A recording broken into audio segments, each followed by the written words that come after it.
Labdien! Esmu pabeidzis arī otro ātrlādētāju irstošajiem posmiem M13. Arex M13 irstošie posmi 7,62 reiz 51 munīcijai.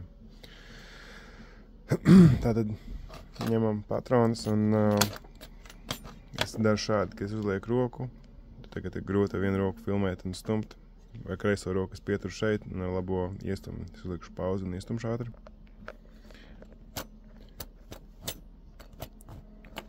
Ar lēnām iestumiem, parasti es to daru ātrāk, lai varat redzēt, kā notiek iestumšana.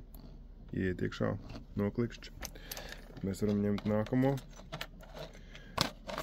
Tad mēs viņu spiežam iekšā. Šeit augšā ir tāda atdure. Šajā tā vietā, lai viņi noķertu patronu, jo reizēm, kad viņas brauc iekšā, tad viņas ceļās augšā, un šī te vieta viņu nospiež atkal lejā. Tā celšanās augšā notiek pēc tā brīža, kad viņas ir iebāztas tik tālu, tad viņas sāk dažādi iet pa labi pa kreisi uz augšu uz leju. Tāpēc ar atvērtā tipa lādētāju es viņas stumjot iekšā tur ar kreiso roku un piespiežu. Šis izdrukājas drusku ātrāk, bet šeit ir ērtāk, jo šo turēt uz galdu var stumt un atspiest viņu pret kaut ko vai pieskrūvēt pie galda caur šiem caurumiem. Līdz ar to ir iespējams lādēt ar vienu roku un ar otru roku, likt posmus virsū un patrons. Vai arī šo var darīt divatā, kad viens tur ar labo roku un ar kreiso roku šeit, un otrs viņu palīgs, liek posmus un patrons vien pēc otras. Čik, čik, čik. Es šo uztaisīju, lai viņš slīd šādi, lai nav jāpārliek katru reizi pāri pa šīm te renēm, un viņu arī varētu šādi pieregulēt. Es parasti uzlieku vienu pirkstu šeit uz patrons aizmugurs, un tādā veidā es viņu piespiežu renēji, un arī novadu viņu, lai viņš ieiet perfekti cauri visiem šiem te. Pārsvarā es viņu piespiežu un stumju, un tad nav daudz jādomā.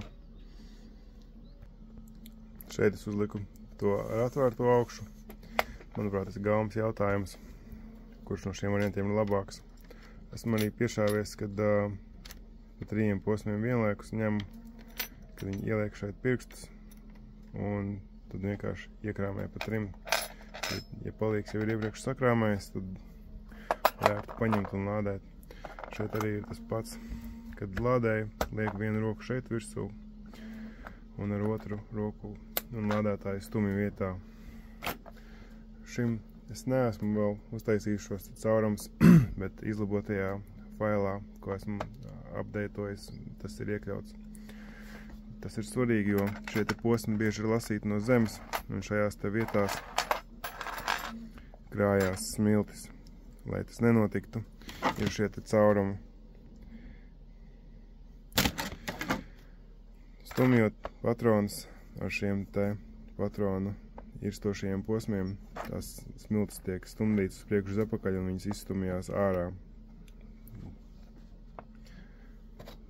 Izgatavojot šo ātrlādētāju arī padomāju par ērtu rokturu.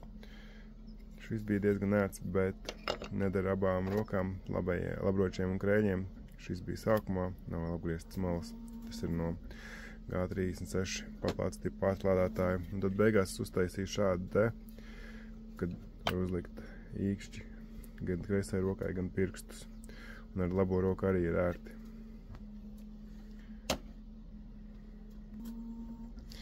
Neirstošajiem posmiem šis nederēs, jo kā mēs varam redzēt, tad šie ir dažādos attālumos un šīs patronas ielādējot, viņas šādi savērpjās. Un kā mēs redzam, tad šeit jau notiek nobīde un vairs nav pretī renei, līdz ar to nevar ielādēt. Šīm te patronlentām ir citas ātrlādētājs.